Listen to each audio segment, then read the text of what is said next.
Autrefois retranchés dans les forêts du sud-ouest ivoirien, les Dida furent les derniers à céder face à la colonisation française en 1918. Un siècle plus tard, un autre combat s'impose, celui contre l'oubli. Dans la région, une résistance s'organise à travers le Djaka Festival. Nos correspondants Makamara et Damien Kofi étaient sur place. Regardez. Nous sommes à Babroubé, dans ce village où résonne encore le Zawada, l'une des plus anciennes danses du peuple Dida. Et derrière moi, vous avez les héritiers et les gardiens de ce patrimoine ancestral. C'est par la danse Zawada qu'on reconnaît le peuple Dida. C'est ce qui fait que la danse-là, nous la préservons. Parce qu'à travers cette danse-là, on peut reconnaître toutes les danses Dida. Sous ce tableau, pas d'ordinateur, pas de tableau ni de cahier, seulement des histoires et des voix.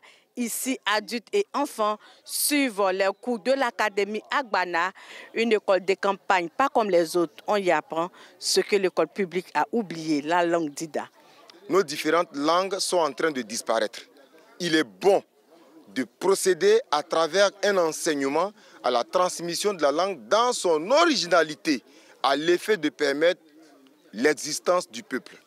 Et quand on chante, ce n'est pas seulement pour le plaisir, c'est un acte de résistance dans cette académie. Aujourd'hui, Djaka Festival vient donner la fierté à nos peuples, vient donner la force à nos peuples de savoir que nous avons de la culture, nous avons quelque chose à proposer au monde entier en matière de culture, en matière d'art. Et c'est ce qui explique vraiment notre joie. De la chasse au podium, le raffia s'impose désormais dans les grandes cérémonies. Et je vois aujourd'hui que dans toutes les cérémonies, ce pagne est utilisé. Et c'est un plaisir. C'est un plaisir pour moi que ce pagne qui avait disparu, aujourd'hui, refait surface.